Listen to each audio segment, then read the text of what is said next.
Y si me acompañan al capítulo 6, hoy vamos a estar estudiando los primeros versículos de Deuteronomio capítulo 6. Y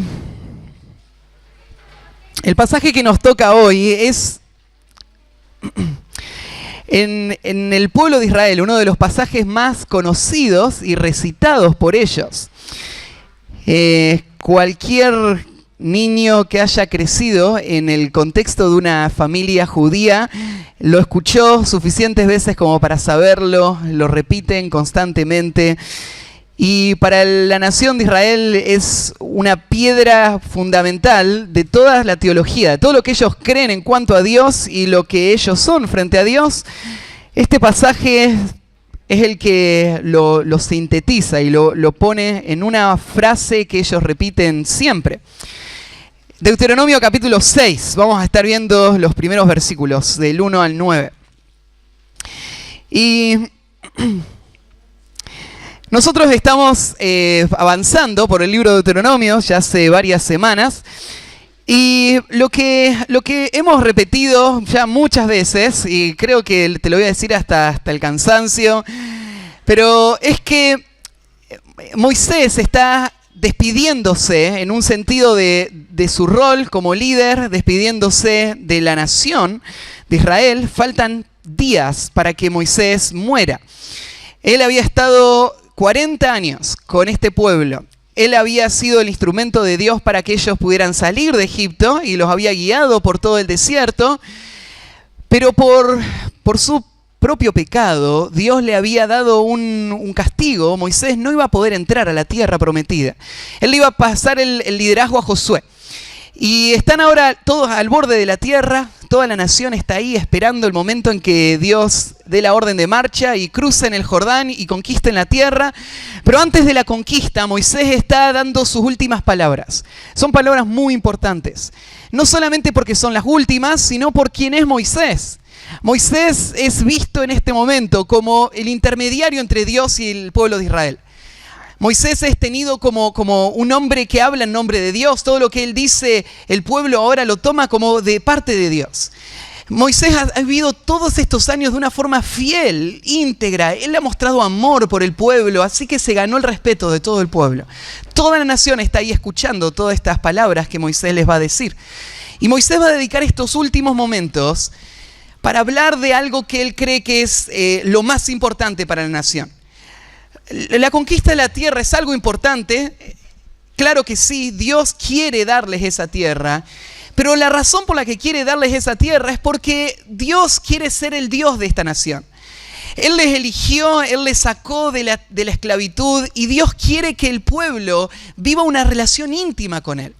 Y ahora entrando a la tierra iba a empezar una nueva era, donde Dios iba a vivir ahí en medio de ellos, bendiciéndoles en esa tierra que Él iba a restaurar y Él iba a traer que se cumplan todas las promesas que Él le había hecho a Abraham. Así que Moisés quiere asegurarse de que Israel entienda lo importante que es que ellos vivan esa relación con Dios. Vivan una relación de consagración a Dios. Años atrás, cuando estaban en el monte Sinaí, el pueblo y Dios habían hecho un pacto que estaba simbolizado con esas dos tablas de la ley. El pacto lo que significaba es que Dios iba a ser el Dios de la nación, Dios iba a cuidar de la nación, les iba a bendecir enormemente. Israel iba a someterse a Dios, Israel iba a obedecer las leyes de Dios y entonces iban a recibir todas las bendiciones. Y ese pacto lo habían hecho 40 años antes, pero Moisés quiere que Israel vuelva a firmar ese pacto. Que Israel nunca se olviden que ellos son el pueblo de Dios, de que ellos tienen que vivir, aunque Moisés ya no esté, que ellos tienen que vivir obedeciendo la ley de Dios. Y todo este libro tiene este propósito, que ellos renueven su compromiso de consagración a Dios. Y nosotros estamos hablando de ese tema. En estas últimas semanas estamos hablando acerca de lo que significa vivir una vida consagrada a Dios.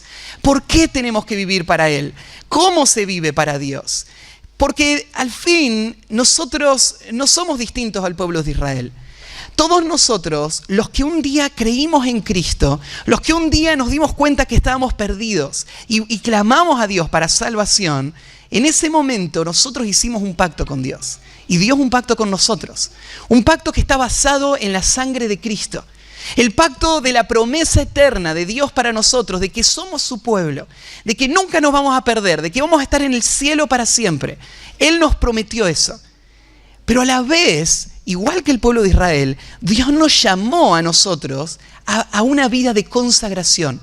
Una vida donde Él sea el centro, donde Él sea lo más importante para nosotros, donde Él sea el que dirija todos los detalles de nuestra vida. Y ese compromiso no se hace una sola vez. Ese compromiso lo tenemos que vivir cada día de nuestra vida. Cada día debemos renovar nuestra consagración a Dios.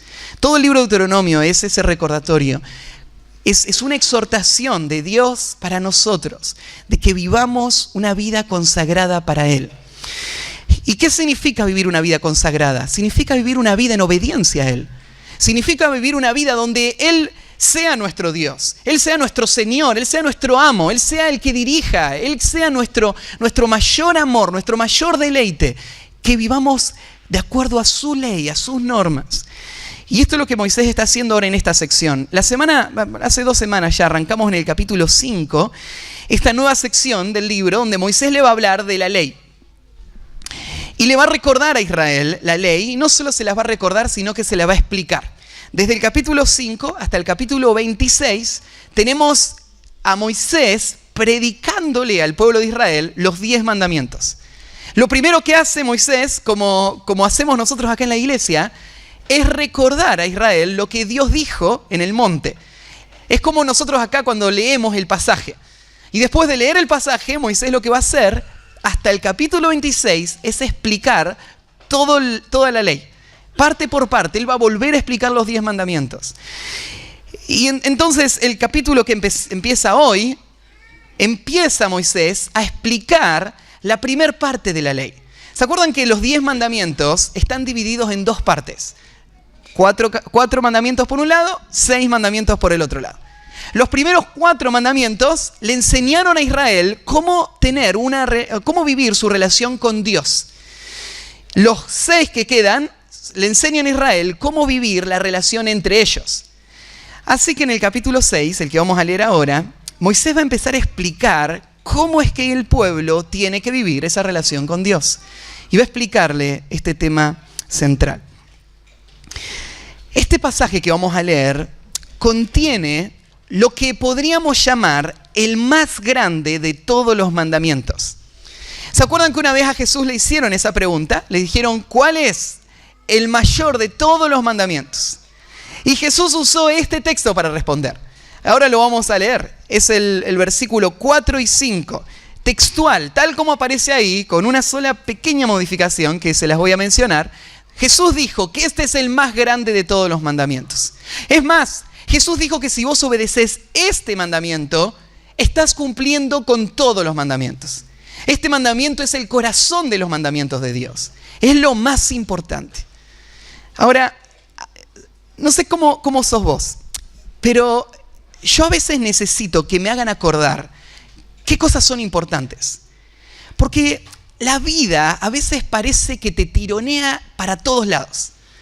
Parece que hay muchas demandas, muchas cosas para hacer. Y en el tiempo más en el que vivimos ahora, la vida parece que se acelera cada vez más. Estamos llegando al fin del año y vos mirás y decís, no puedo creer que estemos a fin de año. ¿Cómo se pasó este año tan rápido? Parece que corriste, que hiciste 1000 cosas y la vida se te vuela. Y es verdad, la vida es un soplo, es un vapor, dice la Biblia, que se vuela y se pasa. Pero en medio de todas las cosas que hacen esta vida, hay algo que es el centro de esta vida. Hay algo que es lo más importante de esta vida. Hay algo que es para lo cual vos fuiste creado. Hay algo que tiene que ser la prioridad central. Saber qué es lo más importante te va a ayudar cada día. Mantener en tu mente qué es lo más importante. Te va a ayudar para que vos puedas sacar a un lado las cosas que no son importantes y no dejar que las cosas que no son importantes te roben lo que sí es importante. Mantener en mente lo que es importante te va a ayudar a poner prioridades en tu vida.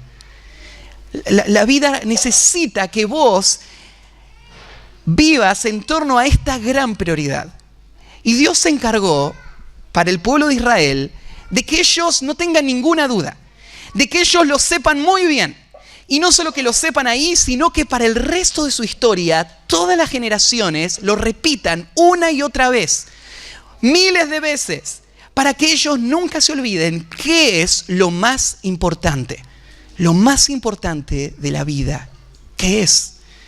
Bueno, eso es de lo que vamos a hablar en este pasaje. El tema de la predicación de esta mañana es el más grande de todos los mandamientos. El más grande de todos los mandamientos. Y vamos a leer el versículo 1 al versículo 9 y dice así. Estos, pues, son los mandamientos, estatutos y decretos que Jehová vuestro Dios mandó que os enseñase, para que los pongáis por obras en la tierra a la cual pasáis vosotros para tomarla. Para que temas a Jehová tu Dios, guardando todos sus estatutos y sus mandamientos que yo os mando. Tú, tu hijo y el hijo de tu hijo, todos los días de tu vida, para que tus días sean prolongados.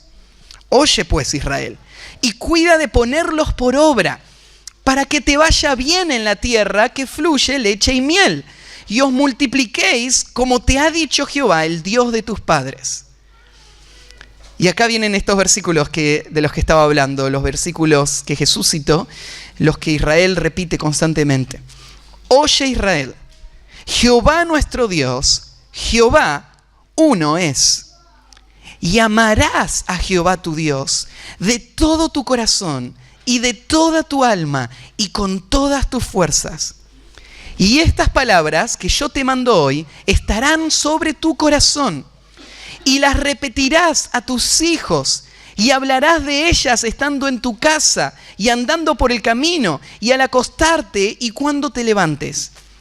Y las atarás como una señal en tu mano y estarán como frontales entre tus ojos y las escribirás en los postes de tu casa y en tus puertas.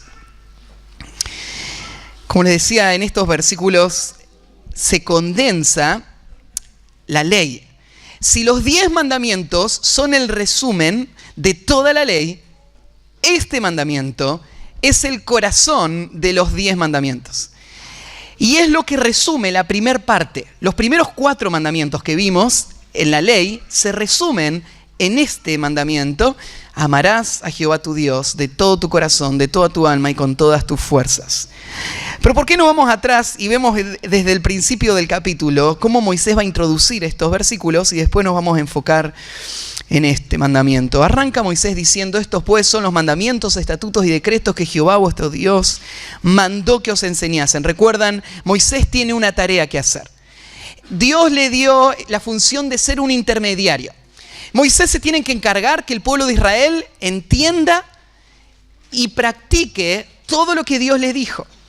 ¿Se acuerdan que esta es una tarea imposible? Porque Moisés se puede esforzar para explicarle los mandamientos al pueblo, pero Moisés no puede cambiar el corazón del pueblo. Y obedecer los mandamientos requiere un corazón dispuesto a obedecerlos.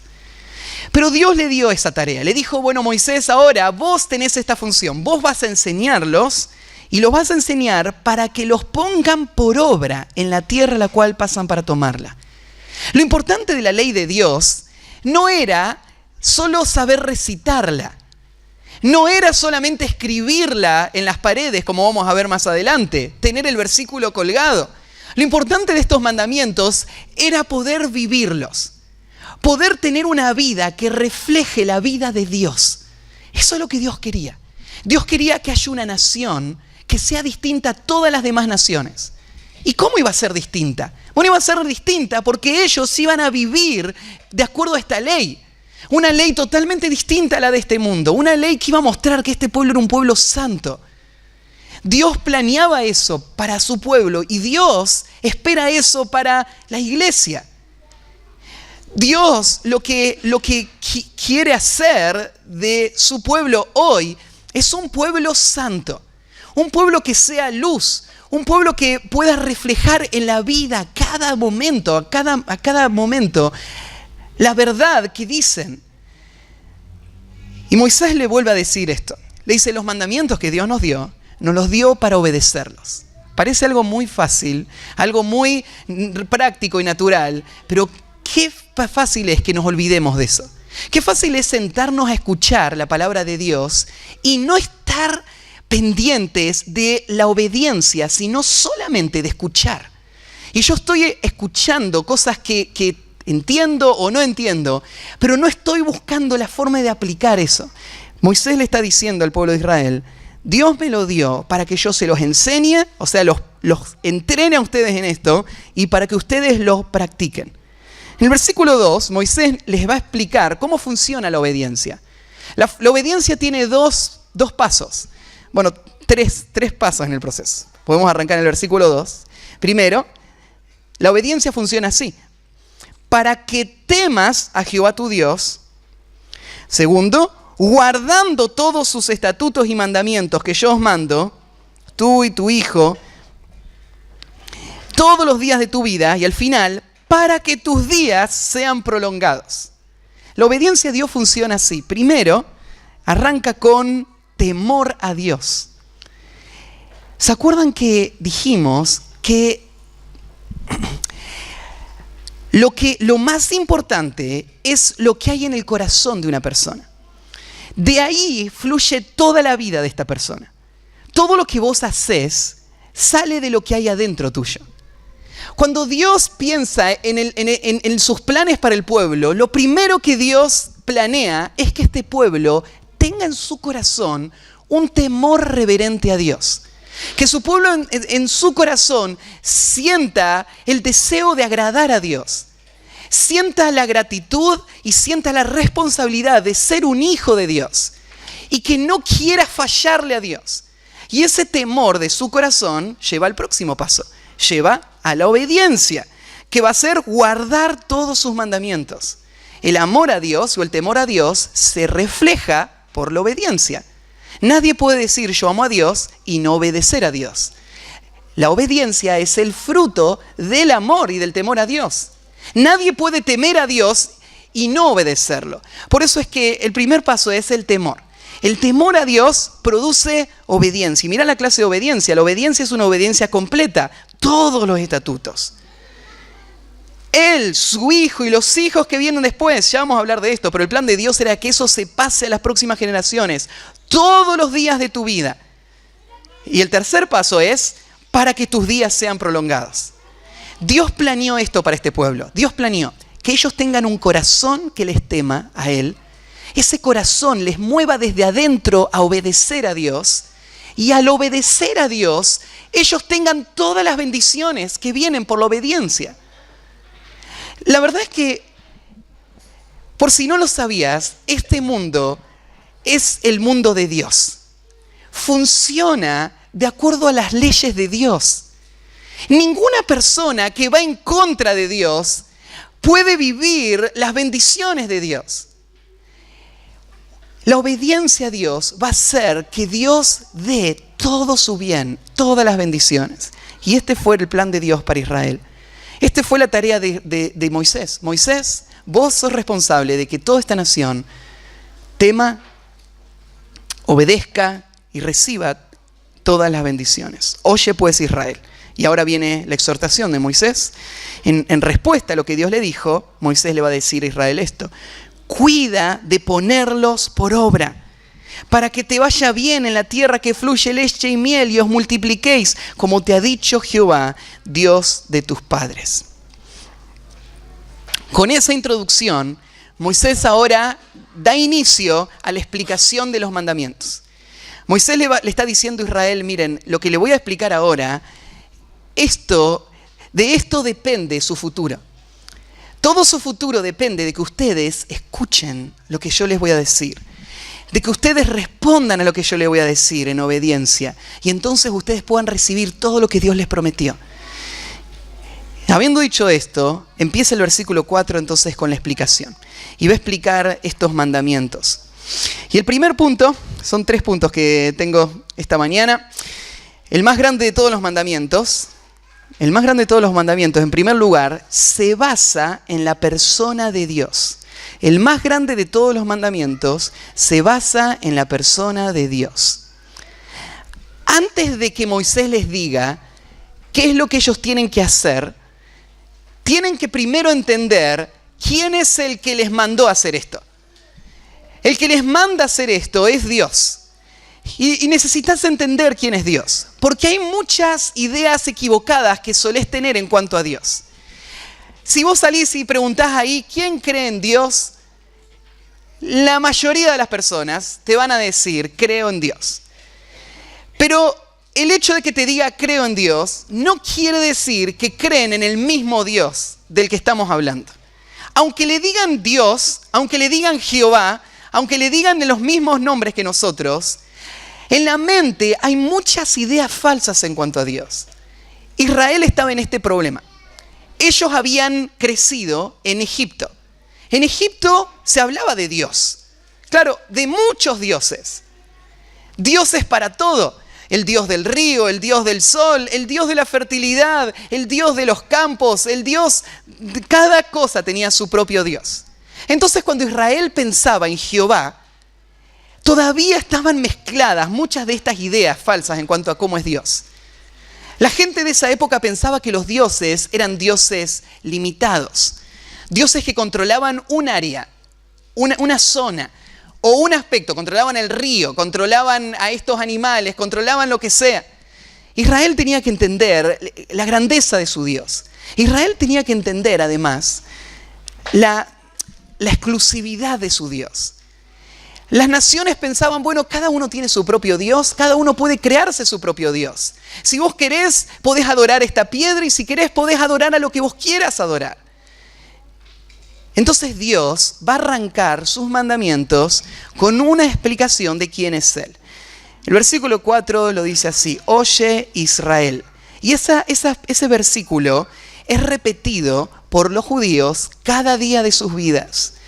Cada reunión que ellos tienen, los judíos ortodoxos, ¿no es cierto?, que practican el judaísmo, repiten esta oración. Esta oración se llama, no sé hebreo, pero si la pronunciamos como se leería, la Shema.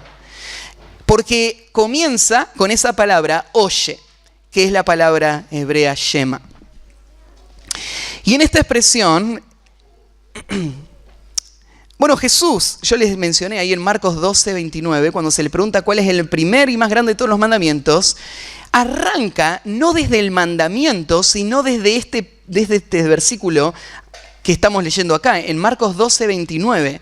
Jesús lo va a decir así. Jesús respondió, el primer mandamiento de todos es, oye Israel, el Señor nuestro Dios, el Señor uno es. Y amarás al Señor tu Dios con todo tu corazón y con toda tu alma y con toda tu mente y con todas tus fuerzas. Este es el principal mandamiento. Y el segundo es semejante, amarás a tu prójimo como a ti mismo. No hay otro mandamiento mayor que estos.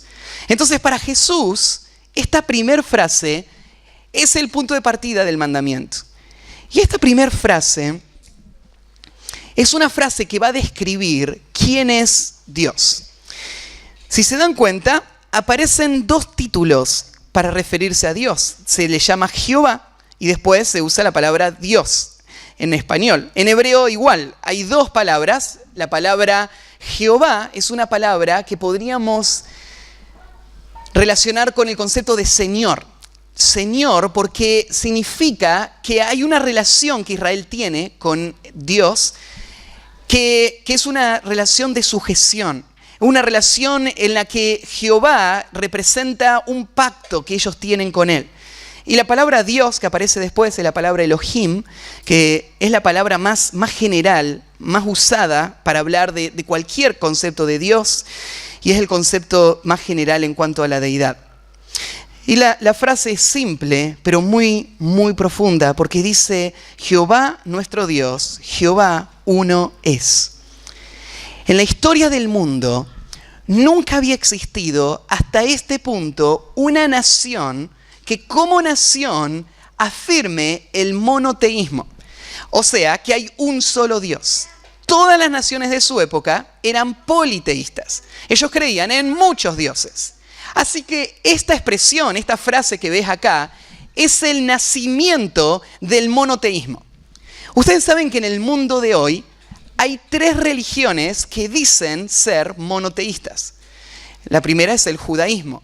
Estamos leyendo nosotros acá, la base, la piedra fundamental del judaísmo es este versículo, que dice que hay un solo Dios, y ese solo Dios es Jehová. Bueno, del judaísmo podríamos relacionarlo al cristianismo, que afirma lo mismo. Hay un solo Dios. Y hay una religión más, que es el islamismo.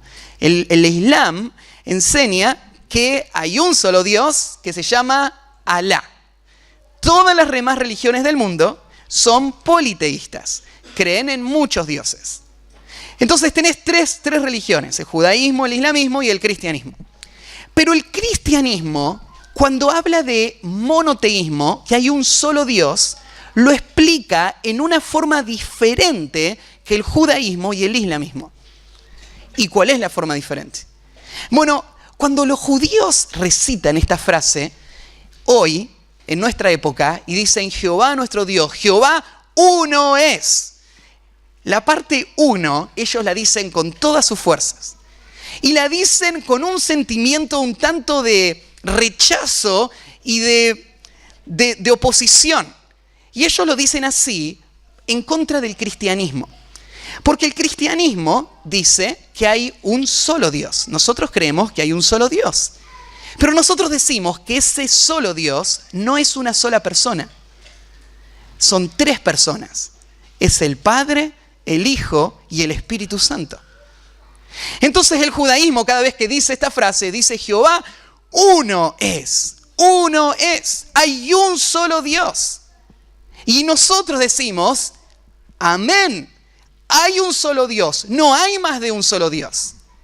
Es que esta palabra uno es una palabra que se usa en el Antiguo Testamento para referirse a unidad y no solamente a un solo elemento. Esta palabra se usa, por ejemplo, en Génesis 2:24.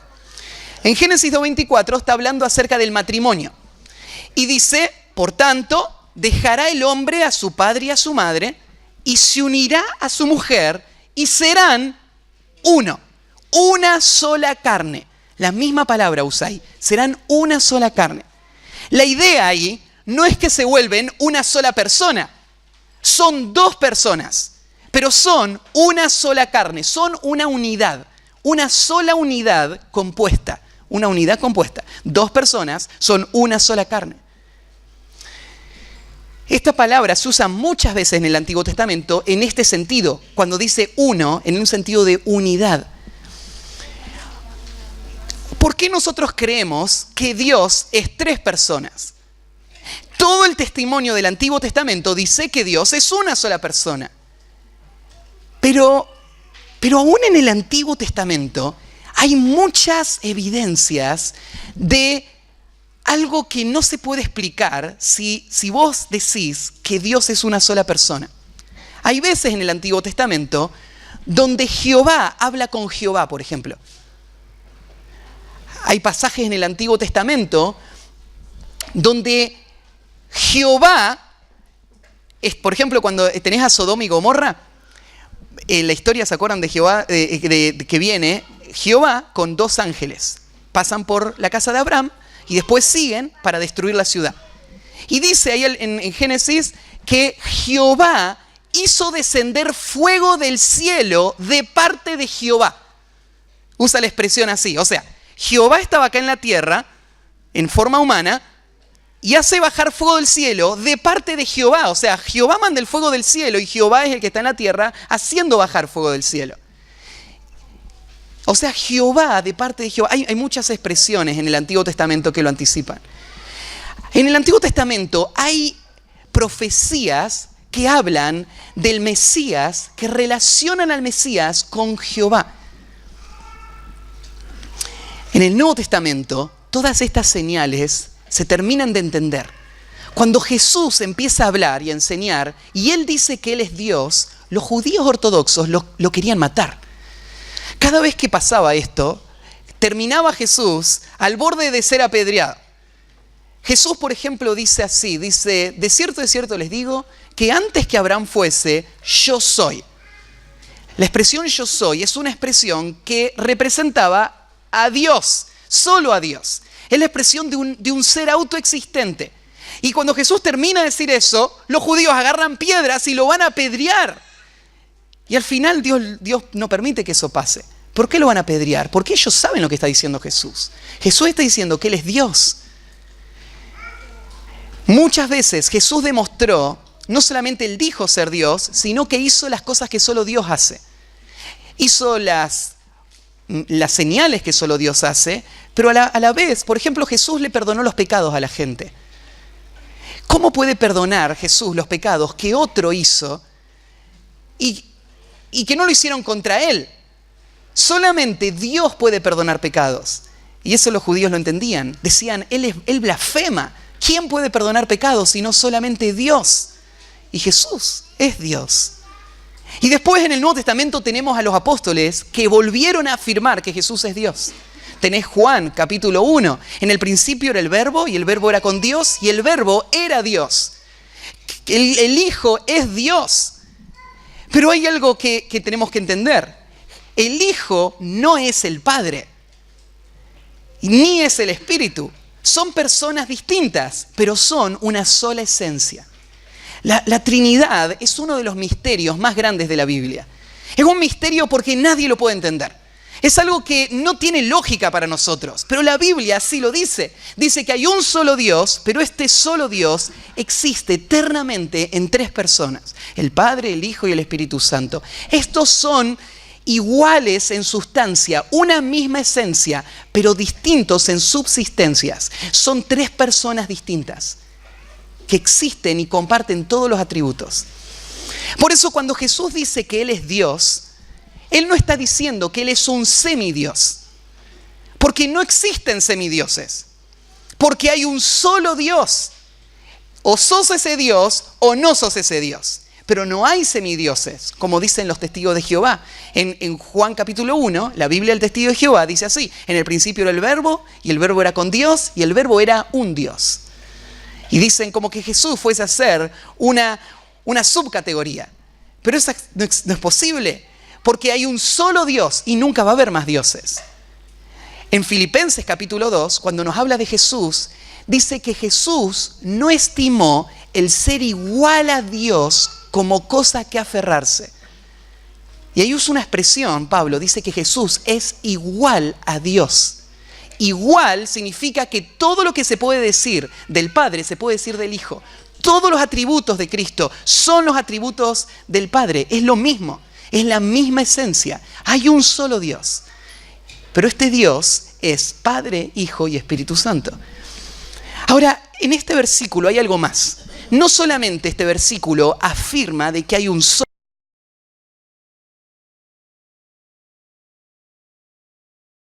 Dios, sino que la forma como está dicho este versículo muestra la relación de Israel con ese Dios. Porque dice: oye Israel, Jehová nuestro Dios, Jehová uno es. Jehová es nuestro Dios. Nosotros tenemos un solo Señor, un solo amo, un solo dueño. Nuestro corazón no está dividido. Nuestro corazón es propiedad exclusiva de Dios. Nuestro corazón no se inclina a nadie más. Nuestro corazón no sigue en ninguna otra dirección. Nuestro corazón no se sujeta a nada fuera de solo este Dios. Jehová, Él es nuestro único Dios. Este es el punto de partida. Esto es la única forma en la que una persona puede vivir la vida que honra a este Dios. Es reconocer la unidad de Dios. Dios es uno solo. Y nuestro corazón debe ser solamente de Él. No hay semidioses. No hay ningún ídolo en mi corazón al quien yo pueda adorar sin romper este principio. Por eso, desde este punto de partida, ahora viene el segundo punto. Primero, entonces, el más grande de todos los mandamientos se basa en la persona de Dios. Él es uno. Segundo, el más grande de todos los mandamientos tiene que ver con el amor. el más grande de todos los mandamientos, tiene que ver con el amor.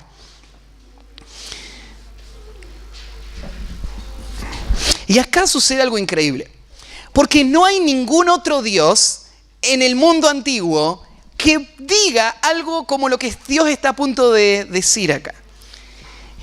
¿Qué es lo que Dios pide de Israel? Una sola cosa pide. Esto es lo importante. ¿Se acuerdan al principio que les dije? Hay una cosa que es lo más importante de la vida. Hay una cosa que es para lo cual vos existís. Y debe ser el centro de toda tu vida. Y esa cosa tiene que ver con el amor. Lo que nadie dijo, ningún otro Dios reclamó, Jehová lo va a decir. Amarás a Jehová tu Dios con todo tu corazón y de toda tu alma y con todas tus fuerzas. Amar es el punto. ¿Por qué amar es lo más importante? Es que amar contiene todo lo demás. La verdadera vida de comunión con Dios es una vida que está movida desde adentro hacia afuera. No son reglas que yo tengo que cumplir, sino que es un corazón que me empuja a querer vivir para Dios. Eso es lo que la Biblia está llamando el amor. Ya lo estudiamos nosotros en el capítulo anterior. ¿Se acuerdan en el capítulo 5?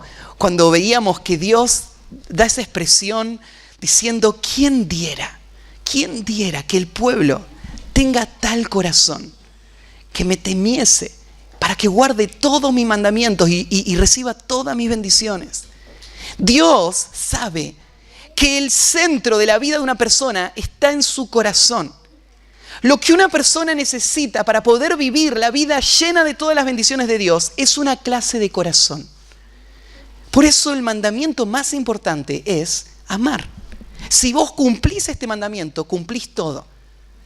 Porque si vos amás a Dios, todo lo demás viene acompañado de eso. Si vos le das a Dios tu corazón, vas a darle a Dios todo lo demás. Vas a darle tu tiempo, tus pensamientos, tus fuerzas, todo va a ir atrás de eso. Amar a Dios es lo más importante. Pero si vos intentás darle a Dios todo lo demás y no amás a Dios, todo eso es inservible. Todo eso no tiene ningún resultado, ningún fruto.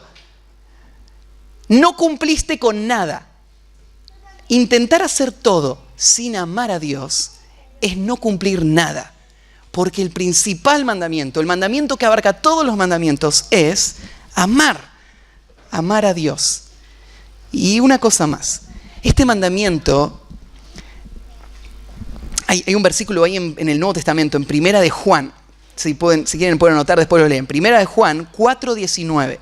Primera de Juan 4:19 dice así, que nosotros le amamos a Él porque Él nos amó primero. El amor a Dios, que es el principal de todos los mandamientos, no es algo que surge de adentro mío.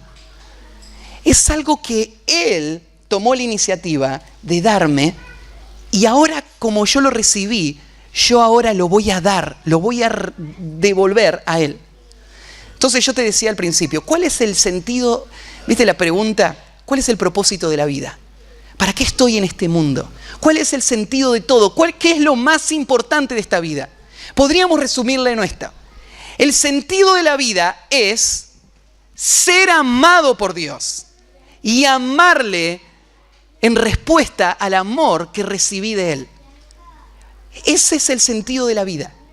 Cuando Dios creó a Adán y lo puso en el huerto del Edén, ¿saben cuál era el sentido de su vida? Este mismo. Recibir todo el amor de Dios y amarlo a Dios en respuesta a ese amor. Servir a Dios, vivir para aquel que le dio todo. Deleitarse en Dios. Todo el amor que recibo de Él. Y después entregarme por Él, consagrarme a Él. Esa es la vida. De todos. Para eso fuimos creados. Ahora, como hijos de Dios, esa debería ser la forma de nuestra vida diaria. Expresarle a Dios el amor que recibimos de Él. Fíjate que hay 3 cosas que dice en cuanto a este amor. Dice que debemos amar a Dios con todo, de todo tu corazón. Bueno, ves la palabrita todo ahí repetido, todo. Y este amor es un amor que abarca todo. Todas las formas de mi vida tienen que estar empapadas y gobernadas por este amor. Pero hay tres cosas que distingue. Primero, tienen que amar a Dios de todo el corazón. Cuando nosotros hablamos del corazón en nuestra cultura, el corazón suele ser la base de los sentimientos. Cuando vos hablas del corazón, cuando haces un dibujito de un corazón, pensás en sentimientos. En el mundo antiguo, cuando se hablaba de corazón, no era solo hablar de sentimientos. Por ejemplo, la Biblia dice que de la abundancia del corazón habla la boca. Lo que llena el corazón, eso es lo que sale después. Pero espera, ¿en el corazón qué hay? En realidad, en nuestro mundo científico, nosotros sabemos que los pensamientos de una persona no están en el pecho, están en la cabeza, en el cerebro, en la mente. En la época antigua se hablaba del corazón como el hombre interior, que involucra los pensamientos de la persona. Entonces, de la abundancia, con lo que vos llenes tu mente, lo que tu mente piensa, eso es lo que va a salir después por la boca. Cuando la Biblia usa la expresión de corazón, es más que solo sentimientos. Por eso es que Jesús, cuando a él le preguntaron cuál era el más grande de todos los mandamientos, y él dijo, amarás al Señor con todo tu corazón, con toda tu alma, con todas tus fuerzas, pero Jesús agregó uno más. Él dijo con toda tu mente. Con toda tu mente, agregó Jesús, ¿no? ¿Y qué? ¿Estás sumando algo? No, no estás sumando nada. Es parte del concepto. Porque amar a Dios con todo el corazón tiene que ver con amarle con toda la mente, o lo que llamaríamos hoy nosotros la mente, con todos los pensamientos. Amar a Dios con toda la mente o amar a Dios con todo el corazón significa que el amor a Dios no es una cuestión de sentimentalismo nomás. Amor a Dios no es solamente llegar acá el domingo y emocionarte. Eso no es amar a Dios con todo el corazón. Amar a Dios con todo el corazón significa que todo el tiempo tu mente completa esté enfocada en Dios. Fuera de este lugar, cada día, cada momento de tu vida, amarle con todo el corazón significa que está llena tu mente de eso. Eso es lo que estás pensando y eso es cómo estás respondiendo, de la forma en la que estás hablando. El corazón lleno de amor a Dios lo va a expresar por una boca que va a hablar de Dios, que va a mencionar las cosas que están en su corazón. Amar a Dios, primer requisito, amen a Dios con todo el corazón. Todo tu ser interior tiene que estar enfocado en Dios. Segundo, amen a Dios con toda su alma. Bueno, esta expresión del alma, el alma se refiere en el Antiguo Testamento usualmente a todo el ser que es toda la parte inmaterial del hombre. Entonces, ustedes saben que vos, tu persona, tiene una parte material, una parte física, que es este cuerpo, y tiene una parte inmaterial, que está dentro. La parte inmaterial es tu alma. Ahí en tu parte inmaterial está tu intelecto, emoción y voluntad. La parte inmaterial es lo que vos sos. El físico es el estuche, es donde vos habitás. El alma es lo que va a vivir para siempre. Lo que está diciendo acá es que toda el alma, todo el ser interior, debe estar enfocado en Dios. La expresión esta, ¿no es cierto? Creo que a lo que se está refiriendo es a una entrega absoluta de todo el ser enfocado en Dios. No solo los pensamientos, intelecto, emoción y voluntad, todo enfocado en Dios. Pero el tercero, deben amar a Dios con todas sus fuerzas. El amor a Dios tiene que ser algo práctico. No tiene que ser solo algo teórico, no es algo de la mente, no es algo de las palabras, es algo de acciones. El amor a Dios se tiene que ver en las cosas que vos haces cada día. Y es más, no es que acá y allá, en algún momento tenés que hacer alguna cosa para Dios, sino que mirá lo que dice el mandamiento. Todas tus fuerzas tenés que usarlas para Dios. Nada de tus fuerzas para vos. Ahora decís, pero Matías, ¿cómo se hace eso? ¿Qué tengo que vivir en la iglesia todo el día entonces? ¿Tengo que estar haciendo cosas de servicio todo el día? Claro que no. Porque cada cosa que vos hacés, si vos las hacés para Dios, eso se vuelve en servicio a Dios. Tenemos, por ejemplo, acá unos muchachos que se reúnen en una peluquería, ¿no? A estudiar la Biblia. Fíjate cómo una persona puede convertir un negocio en un lugar de donde dar testimonio de Cristo. Servir a Dios, vivir para Él, no es solamente lo que hago cuando estoy en el culto el domingo, sino que es que toda mi vida familiar, mi vida laboral, mi vida aún de recreación, cuando voy a jugar a la pelota, cuando hago cualquier cosa, todas mis fuerzas son para Dios. Y yo lo uso para Él, yo lo hago por Él y soy luz en el lugar donde estoy, en la forma en la que lo hago. Con todas mis fuerzas debo amar a Dios. Entonces, este es el mandamiento, el gran mandamiento, el eje de toda mi vida. Es lo que debe ser la prioridad número uno. Es lo que no se puede desplazar porque para esto vivo, para esto fui creado, para experimentar el amor de Dios y para responder en amor a Él. Un amor completo, un amor de entrega total. Hay un ejemplo en el Antiguo Testamento de un hombre de quien se dice que él amó a Dios de esta manera. Hay muchos que amaron a Dios, pero de este hombre se dice que él amó a Dios con todo su corazón, con toda su alma y con todas sus fuerzas. Y es la historia de un rey en Israel.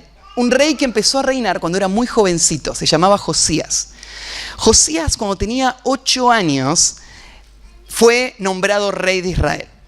Y a partir de ahí, él tenía tutores que le fueron entrenando y enseñando, y él creció en un ambiente no muy favorable. El papá de Josías era un hombre totalmente alejado de Dios, un hombre idólatra, un hombre que sirvió en contra de Dios. Josías creció en ese lugar. Él creció en una nación de idolatría. Toda la nación de Israel, cuando Josías llegó al trono, toda la nación de Israel tenía dioses desparramados por todos lados. En cada monte, en cada montaña, había un altarcito, un dios distinto. Adentro del templo de Israel había dioses falsos. El templo estaba arruinado, no lo habían cuidado en tanto tiempo que había grietas por todos lados, las puertas estaban cerradas, nadie venía a adorar al Dios verdadero y todos iban a los montes a adorar a los dioses falsos. Él creció en ese lugar. Ni bien él entró en el reino, él dio una orden a sus ayudantes. Él le dijo que tenían que ir y restaurar el templo. Su prioridad iba a ser poner a Dios en primer lugar.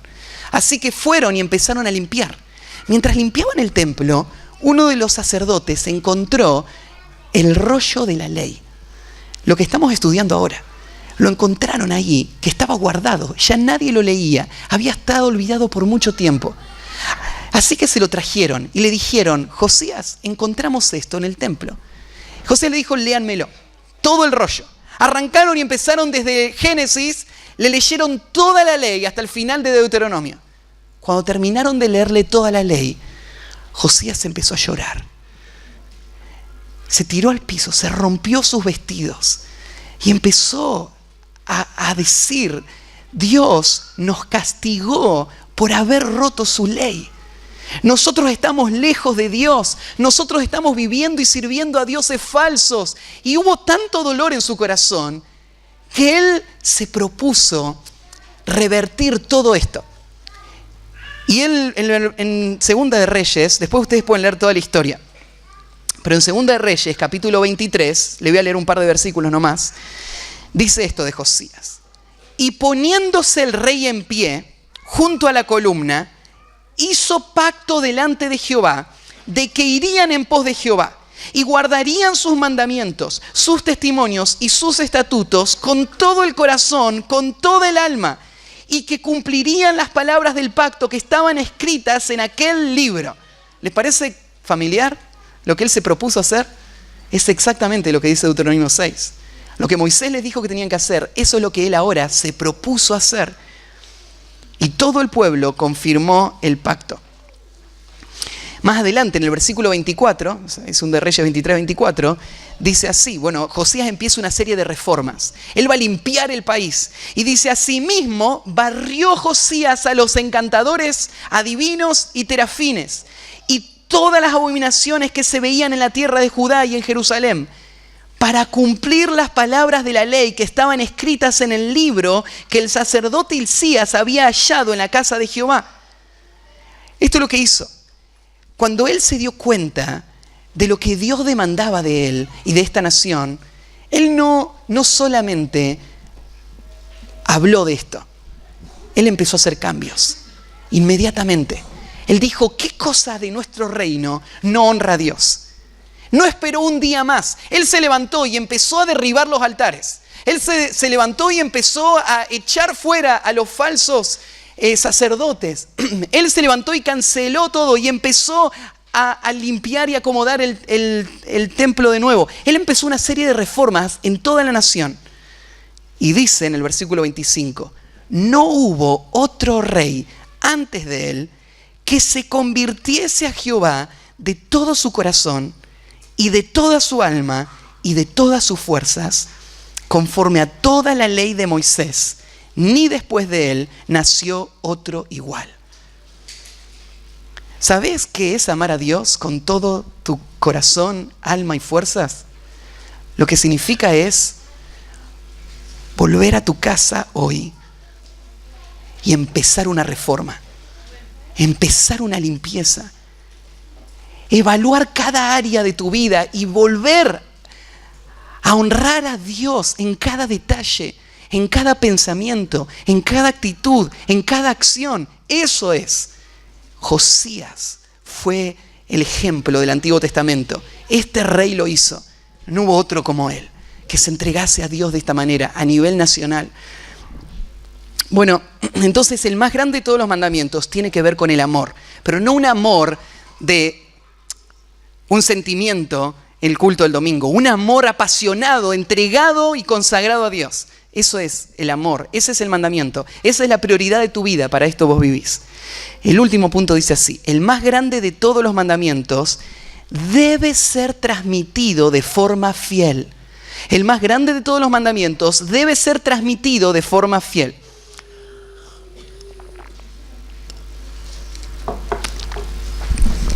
Y ahora llegamos al versículo 6, donde Moisés va a hablar de la responsabilidad de transmitir a la próxima generación esta vida consagrada a Dios. Porque Israel no solamente tiene que entrar y conquistar la tierra, ellos tienen que vivir el resto de su historia de esta manera. Y por eso cada generación tiene que transmitir a los que vienen por atrás esta esencia, este amor, esta vida totalmente enfocada y consagrada en Dios. Y de esto va a hablar este pasaje. Ahora, quiero hacer una sola reflexión antes de mostrarte. Acá Moisés lo que va a explicarle, le va a explicar a los papás cómo formar a sus hijos para que ellos amen a Dios. ¿Cómo lo haces? Hay varios principios que Moisés va a explicar acá de cómo se hace eso, cómo se transfiere fielmente. Pero antes, quiero decir esto. Moisés da a entender que los papás lo pueden hacer. Lo que da a entender Moisés es que la ley de Dios no es algo tan difícil que no se pueda entender y no se pueda transmitir. Vos no necesitas ir al instituto bíblico para esto, no necesitas ningún título de pastor ni de teología. Esta es la tarea para todos los papás. Es la tarea para todos los adultos que van a formar a la próxima generación. Este pasaje nos enseña un principio más en cuanto a la revelación de Dios. Estamos estudiando en la escuela dominical en cuanto al estudio bíblico. Y un principio importante es que la Biblia es comprensible. La Biblia es simple. La Biblia no requiere ninguna otra herramienta. Vos podés por sí misma, vos podés entenderla. Y el pueblo de Israel tenía todo lo que necesitaba para poder amar a Dios y para poder formar a la próxima generación en el amor a Dios. ¿Cómo lo va a hacer? Y acá vienen 5 principios que vamos a mencionar rapidito. Primer principio, para formar a los pequeños en el temor, en el amor a Dios, primero, enséñales de forma convincente. Enséñales de forma convincente. No basta solamente con que vos te sepas de memoria lo que hay que hacer y se lo digas. Él tiene que poder creer que lo que vos le estás diciendo es verdad. Pero ¿sabés cómo lo va a creer a lo que es verdad? ¿Que lo que vos le estás diciendo es verdad? Mirá cómo arranca el versículo 6. Dice así: y estas palabras que yo te mando hoy estarán sobre tu corazón y las repetirás a tus hijos. Los niños se dan cuenta al toque de la hipocresía. Ellos pueden detectar cuando vos le estás diciendo lo que vos no vivís, lo que vos no crees, lo que vos no aplicás. Son niños, pero no son tontos. O sea, ellos entienden, ellos ven. No alcanza solamente con decir la verdad bíblica. La única esperanza de formar la próxima generación es partiendo de padres que viven vidas íntegras, no vidas perfectas. Nadie vive vidas perfectas, pero viven vidas que están sujetas a Dios también, donde ellos pueden ver lo que es el amor a Dios. Esto es lo que va a dar credibilidad a la enseñanza. Esto es lo que va a hacer el impacto en el corazón de los hijos. Esto es lo que va a hacer que tu mensaje sea convincente. Vos querés formarle en el temor a Dios, en el amor a Dios. Este es el punto de partida. Estas palabras que yo te mando hoy estarán sobre tu corazón. En segundo lugar, enséñales con creatividad. Enséñales con creatividad. Primero, enséñales de forma convincente. Segundo, con creatividad. Mira el versículo 7. Y las repetirás a tus hijos. Y hablarás de ellas estando en casa, andando por el camino, al acostarse, cuando te levantes. Fíjate, estando en casa y andando por el camino. Lo que está diciendo es que darle la verdad de Dios a tus hijos no es como darle el jarabe para la tos cada 8 horas, ¿no es cierto? Cada 6 horas. No es como darle la dosis de verdad bíblica cada día en el culto familiar solamente. Me encantan los cultos familiares. Pero no es eso lo que va a formar a este niño en el amor a Dios. Sino que lo que requiere es que vos logres integrar a la vida cotidiana las verdades de Dios. Donde vos puedas integrar a lo que, fíjate acá, cuando estás en casa, y cuando estás en casa, ¿qué haces en casa? Todo lo que haces en una casa. Se vive en una casa. Se limpia, se come, se duerme, se juega, se hacen muchas cosas en una casa. Bueno, mientras estás en la casa, en todos esos ámbitos, vos le vas a enseñar. Vos vas a buscar y vas a ser creativo en cómo conectar las cosas naturales que él vive con principios espirituales, con la verdad de Dios. Él te tiene que ver cómo vos los aplicás. Cómo vos haces que la verdad de Dios sea parte de tu vida cada día y cómo te dirige a vos a cada momento. O en el camino. ¿Qué cosas suceden en el camino? Todo lo demás. Fíjate, lo que pasa adentro y lo que pasa afuera. O sea, todo. Andes donde andes, hagas lo que hagas con tus hijos. Esos son los momentos de formación. Si limitamos los momentos de formación solamente a una estructura donde vos todas las noches le lees el versículo y te vas a dormir. Eso no es lo que forma el carácter. Eso no es lo que forma el amor a Dios. Lo que forma el amor a Dios es la integración. Ahora, léanle el versículo antes de dormir. Ahora lo vamos a leer. Está la expresión más adelante. Cuando se levantan y cuando se acuestan. Pero en este principio es hacelo siempre. Hacelo en todos los momentos. Buscá las maneras de integrarlo. ¿Sí? Tercer principio, entonces, enséñales de forma convincente, enséñales de forma creativa, enséñales en conversación. Tercer principio, enséñales en conversación. Mirá la palabra que usás, versículo 7, la repetirás a tus hijos y hablarás de ellas. Hablar. Enseñarle a tus hijos es más que solamente prepararle un sermón. Es conversar. Es en la relación de intimidad, de confianza, donde van a poder hablar, donde vas a poder escuchar lo que él te dice, donde vos vas a poder conversar de estas cosas en una forma informal, cercana, amena, trayendo la verdad de Dios a la relación que vos tenés con Él. La relación que vos tenés con Él no tiene que aislar a Dios a un solo momento. La conversación tiene que ser la conversación espiritual. Eso es lo que va a hacer que Él ame a Dios. Cuarto lugar, enséñales con continuidad. Enséñales con continuidad. Y ahí es la expresión que mencionábamos recién, lo tenés que hacer en tu casa y andando, y después dice, lo tenés que hacer al acostarte y cuando te levantes. No hay nada más fijo y continuo en la vida humana que acostarse y levantarse. Muchas cosas cambian en tu día, ¿no? No todos los días son iguales, pero hay algo que todos los días tienen. Vos te acostás y te levantás. Bueno, depende. Algunos pasan de largo algunas noches, ¿no es cierto? Y hacen alguna trasnochada por alguna razón. Pero la vida humana requiere esto. Acostarse y levantarse, acostarse y levantarse. Y por eso Dios lo que hace es asocia la enseñanza a eso que va a ser sí o sí diario y sí o sí cotidiano. ¿Querés saber cuándo tenés que hacerlo? Cada vez que te acostás y cada vez que te levantás. Y entonces nunca vas a dejar de hacerlo.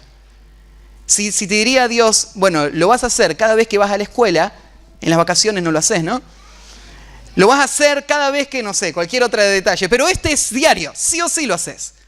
Entonces lo que necesitamos es incorporar a nuestras rutinas diarias momentos de enseñanza para que aparte de lo casual que surja, sí o sí cada día haya instrucción. Sí o sí, cada día haya verdad bíblica que va a ser dada. No se puede pasar ningún día. Todos los días hasta el final. Eso es lo que tiene que ser. Enseñarles con continuidad. En las traducciones inglesas, agrega una palabrita ahí. Las repetirás, después en el versículo 7 dice, las repetirás con diligencia a tus hijos. Agregan la palabra diligencia. O diligentemente, y es que está construida dentro de esa idea. En nuestra versión en español no la pusieron, pero no es una palabra separada, es parte del mismo concepto. Repetirla significa constantemente, no dejar de hacerlo, siempre hacerlo. Y el último principio, enséñales con consistencia, enséñales con consistencia. Y este es un principio que para Israel fue un punto de confusión. Porque ellos tomaron esta ley como algo físico y perdieron de vista el sentido. Miren lo que dice en el versículo 8. Dice, y las atarás como una señal en tu mano, y estarán como frontales entre tus ojos, y las escribirás en los postes de tu casa y en tus puertas. Así que esta mañana, antes de irse, tienen que pasar por la mesa de informes a la entrada de nuestra iglesia, donde les van a vender una pulserita que va a hacer que ustedes logren amar a Dios. Y los que son nuevos están pensando, ¿en qué iglesia caí? Es una broma, no es verdad. No le van a vender ninguna pulserita. Porque ninguna pulserita puede meter la verdad de Dios adentro de tu corazón, ¿no? Israel lo que entendió fue que la vida espiritual tiene que ver con talismanes, con elementos de poder que pueden producir esto en nuestras vidas y van a traer de alguna manera la bendición de Dios. Entonces, ¿saben lo que hicieron? Hasta el día de hoy, los judíos tienen una expresión, se llaman las filacterias. Las filacterias son unas cajitas que se atan en la frente y adentro de la cajita un rollito donde están puestas estas palabras. Oye Israel, Jehová nuestro Dios uno es, amarás al Señor tu Dios con todo tu corazón, toda tu alma y todas tus fuerzas. En el rollito están escritos, puesto en esa cajita. ¿Qué beneficio espiritual trae tener esa cajita colgada ahí? Estas filacterias se las ponen en las frentes y es más, los judíos identificaban la espiritualidad de una persona por el tamaño de la filacteria. O sea, cuanto más grande es la caja, más espiritual sos. En el tiempo de Jesús era ridículo. Y Jesús se burla de ellos y les dice, ustedes agrandan las filacterias y extienden los bordes de sus mantos, que eran otra de las señales. El problema es que ellos no guardan la ley.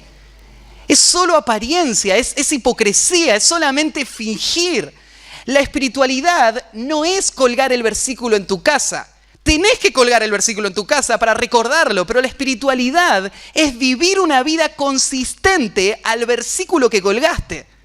O sea, vos te lo ponés, cuando dice ahí que se lo tenían que poner en la mano y en la frente y escribirle en los postes de la casa, no era para cumplir un rito místico, sino que era para traerlo a la vida diaria, para que ellos lo obedezcan y lo hagan de esa manera. Ahí en Mateo 23 está esa exhortación de Cristo, donde dice, antes hacen todas sus obras para ser vistos por los hombres, pues ensanchan sus filacterias y extienden los flecos de sus mantos, y aman los primeros asientos en las cenas y las primeras sillas en las sinagogas. El problema de estas personas es que lo único que le interesaba era la apariencia. Lo único que le interesaba era que los demás piensen que ellos son espirituales. No le interesaba honrar a Dios. Y por eso solamente se enfocaron en la parte externa. Bueno, ¿cuál es el más grande de todos los mandamientos? ¿Cuál es el centro de nuestra vida? ¿Para qué existimos? Existimos para que experimentemos el amor de Dios y respondamos a ese amor con un amor de consagración, donde todo lo que hagamos sea para Dios. Y ese amor que nosotros experimentamos y en el cual nosotros vivimos, lo podamos transferir a otros, transferir a aquellas personas que están cerca, las personas a las quienes influenciamos en nuestra vida diaria, en cada momento, en cada acción, en cada palabra, transferir ese amor. Y de esa manera recibir todas las bendiciones que Dios tiene para aquellos que guardan su ley. Ahora, dicho a la vez, vos no podés agradar a Dios si nunca experimentaste el amor de Dios. No podés agradar a Dios solamente forzándote. Espero que esta mañana no te vuelvas a tu casa y lo que tengas en tu mente sea, ahora sí me voy a esforzar para vivir más como Dios quiere. ¿Sabes por qué? Porque la clave no está en esforzarte más. ¿Sabes cuál es la clave? La clave es que Dios te dé un corazón que le ame a Él tanto que vos quieras vivir para Él. Eso es la clave. Y vos decís, Matías, ¿y cómo se obtiene ese corazón? Yo me doy cuenta de que en mi corazón hay cosas que no están bien. Yo no amo a Dios como debería. Yo me amo a mí mismo. Yo tengo mi propia agenda. Yo vivo para mis fines egoístas. ¿Cómo amo a Dios? Lo que necesitas es nacer de nuevo. Me decís, Matías, ¿cómo se nace de nuevo? Bueno, Cristo murió por todos tus pecados. Él pagó la culpa de todos los pecados que vos hiciste durante toda tu vida. Y Él es tu única esperanza. Si en este momento vos te das cuenta que sos pecador y le clamás a Cristo diciendo, Cristo, estoy perdido. Cristo, yo no puedo agradar a Dios. Limpiame, perdoname, salvame y dame ese corazón para que yo te ame y viva para ti. Dios lo va a hacer. Él te va a dar ese corazón y vos le vas a amar. Y al amarle le vas a temer. Al temer le vas a obedecer y al obedecer Él te va a bendecir. Y si vos ya sos un hijo de Dios, esta es la vida diaria. No es algo de una sola vez. No es que ya cumplí con esto. La consagración a Dios es cada día. Hoy tenés que volver a tu casa diciendo, tengo que vivir de esta manera. Tal vez como el rey Josías, pensar qué hay que limpiar, qué hay que cambiar, qué puedo hacer que pueda reflejar el amor que yo tengo por Dios. Bueno, vamos a orar y terminamos. Padre, tú eres el que produce en nosotros el querer como el hacer por tu buena voluntad. Y Señor, este pasaje nos nos mostró cuál es el centro de todas las cosas, cuál debería ser la prioridad absoluta de nuestra vida. Señor, úsalo para traer convicción a nuestro corazón. Te pido, Señor, por algunos de los que están tal vez aquí presentes, que todavía no han experimentado eso, que todavía no han recibido ese nuevo corazón. Señor, obra en ellos ese nuevo nacimiento. Y te pido por tu iglesia acá también. Permítenos vivir eso para lo que tú nos has salvado. Tú nos perdonaste, nos limpiaste. Cristo vive en nosotros. Ahora, Señor, permítenos vivirlo cada día. Te encomendamos esto a ti en el nombre de Jesús. Amén.